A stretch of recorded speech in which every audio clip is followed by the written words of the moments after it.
the risks before you get into a dialogue process. It's a risky business. Often I've advised people not to do it because the conditions were not there and the risks were too important. So what risks are we talking about? We're talking of mostly 6 big risks. The first one is reinforcing vested interest. We saw that in a partnership a while back in Mongolia where eventually it was just reinforcing the incumbents. You know, if you create an official table where people can sit around and all the people who were in the room anyway sit at the table, there is no point in creating that table. You just reinforce the vested interest. You can have under and over representation, like when we talked about the Tanzania example earlier in this advisory council. There were only 18% actually of people that were local investors, local residents in Tanzania, and so that's vastly underrepresented. What if you're trying to develop a sector and you have a majority of people from one area of this sector, the other ones will be underrepresented? You have sustainability issues where you launch something and you just can't keep going. And if you say, well, we're going to do this for the next 10 years, and then you can't do it. Sometimes you have one-man shows. What is that? That's like, it can be a one-woman show. It's when the champion comes and say, come behind me, we're going to do this thing. But when this person leaves, when this person is reallocated, gets a new position, someone else is elected, then the entire thing falls through. We had a case like that in Botswana. You have political risks, where in Bangladesh, for instance, the Better Business Initiative was aligned with some people perceived as opposition to the new government that came afterwards. And so when the new government came, they say, well, although we kind of like what this thing is doing, we can't actually use it because we have to show that we're politically different from our predecessors. So you've got to be very careful about the political risk of aligning with particular powers in place. And of course, we talked before about the institutional misalignment, where it happened in the case a few years back about the Uganda National Forum, where it's so misaligned with existing institutions that there are clashes completely all the time. So we're kind of lucky because we looked at all those cases, and over time we saw some mitigation factors that someone can use, and that some dialogue processes have used over time to overcome those issues. So when we look at those risks, over and under, reinforcing vested interests, we saw that one of the solutions is just to be very open and transparent. You know, no topics are off limits. We use the media. We document everything. So like that, there is no backroom discussions. Strong quality control. And we create a broad base of participants. Number of committees. You diversify the officials that participate. You have a strong quality assurance process. And on top here, just above the orange boxes, you see some examples in Cameroon and Mongolia where those kind of risk happened, but you can see how they got out of it, or other partnerships have dealt with it. The second risk is over and under representation I was mentioning, and here what you can do is just reinforce the business membership organization, give capacity building to those. You can look at reaching out equally to all the entrepreneurs, either through direct contacts or put everybody on an equal footing. And you often revisit the structure and participants like that. You make sure that there is a rotation. It's not always the same people. And I lately looked on those slides a number of countries that have used different techniques along those lines. Now, there are sustainability issues, of course. The partnership can become ineffective after a very good promising start. And then it can become a talk shop and there is no substantive action taken. And so what happens? the participants, they become completely disillusioned. We were wasting our time, wasting our energy. And as a result, the credibility suffers of the public official, especially that were sponsoring that thing. You saw a little bit of it in Nigeria with the National Economic Summit Group. Some might say that it's working well, some others might say that it's a talk shop. What you need to do? Well, you need to have a clear, very clear agenda, very concrete proposal, and choose your reform battles carefully. Don't go into things you know you cannot solve.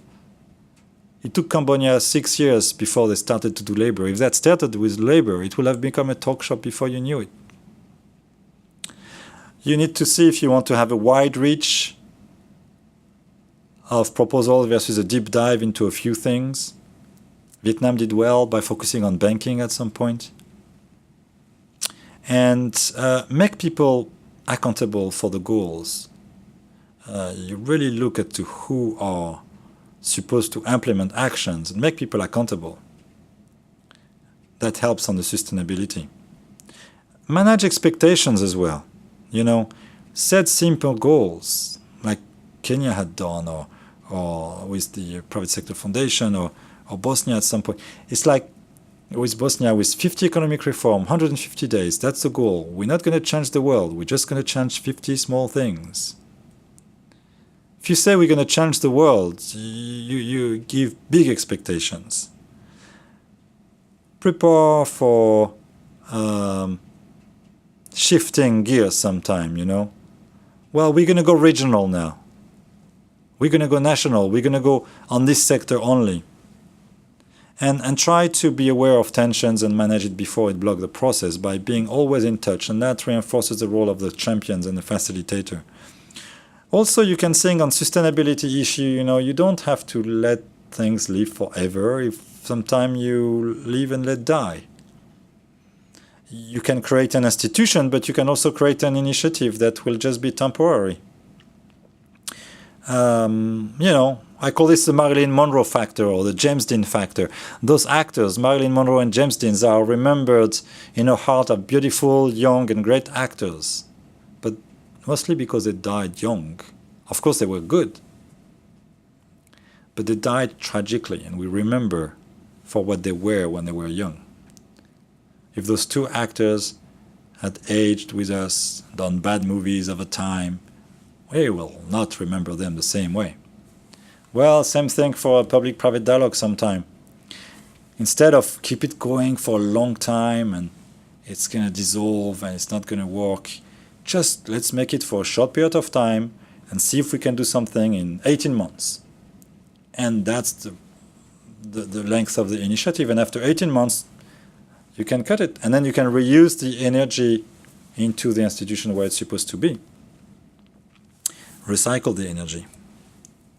Now, you can have one-man shows or one-woman shows. It rests too heavily on the personal involvement of one person. It can be a government figure, but it can be a private sector figure as well.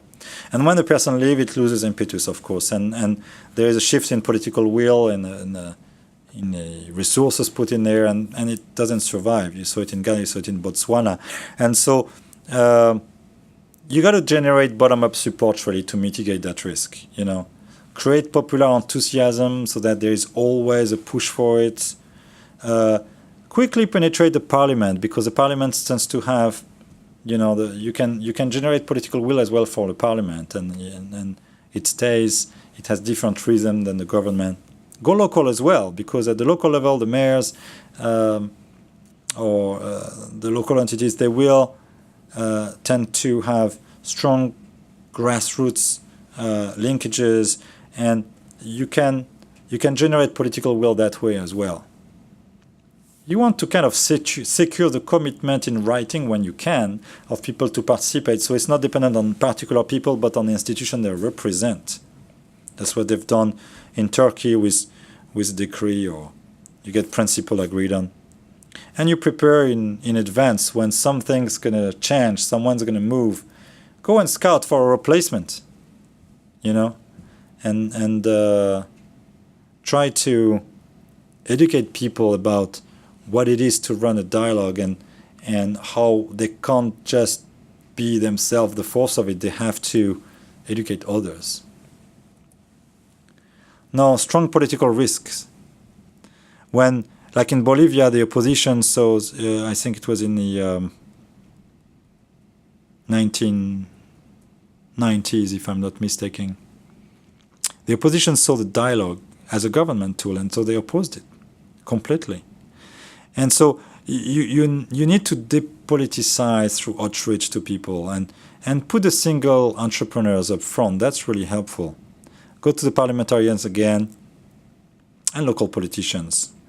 There is strong political risk in dialogue because if you're a development partner or donor agency, for instance, you're putting yourself in a situation to sponsor a number of reforms. You got to be extra careful about it as to who politically is benefiting from those reforms. Same thing happened from the private sector, like who do you align with? And it's a risky business. If you're not going to do it seriously, it sometimes can be even better not to do it at all. Especially if you're going to be completely misaligned with existing institutions, because when you have a new mechanism for consultation, it could duplicate the work of existing mechanism, can cause confusion, and completely overburdening the participants, So you need to include existing institutions, you need to use technical staff in the ministries, and you also need to quickly transfer competency, integrate the best practice that happens in a public-private dialogue into the government. Make sure to use existing potential work about those institutional alignment we talked about, especially when it comes to implementation. Who will be implementing? Think first about who will be implementing, and then design the initiative depending on that. Go backward from a successful implementation.